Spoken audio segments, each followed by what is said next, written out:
नमस्कार। आज आपण महापालिकेत सर्वात पहिला सोलर हायमास्टचं आज उद्घाटन महापालिकेचे उपायुक्त श्री संजय जाधव साहेब यांच्या हस्ते केलेलं आहे। महापालिकेतला हा पहिला सोलर हायमास्ट आहे।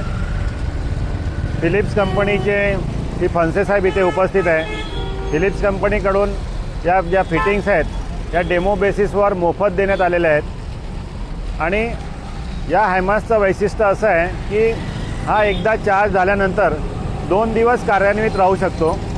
जेव्हा महावितरणची वीज जाईल त्यावेळेस पण हा सोलर हायमास्ट कार्यान्वित राहणार आहे। आम्ही आज हा प्रायोगिक तत्वावर गणपती चौक येथे हायमास्टचं उद्घाटन केलेलं आहे। पुढील 2 महिन्यामध्ये आम्ही याचा पूर्ण अभ्यास करणार आहोत, नागरिकांच्या पण प्रतिक्रिया त्याच्याबाबत घेणार आहोत आणि त्यानंतर कल्याण डोंबिवली शहरामध्ये जे 135 हायमास्ट आहेत त्याला सोलरच्या माध्यमातून कसं करता येईल याबद्दल पण आम्ही भविष्यामध्ये त्याचा विचार करणार आहोत आणि त्या नागरिकांना एक उत्तम सुविधा जेव्हा महावितरणची वीज जाईल तेव्हा शहरामधले हायमास्ट सुरू राहिल्यानंतर नागरिक सुरक्षित राहतील याचा प्रयत्न महापालिकेच्या माध्यमातून करणार आहोत।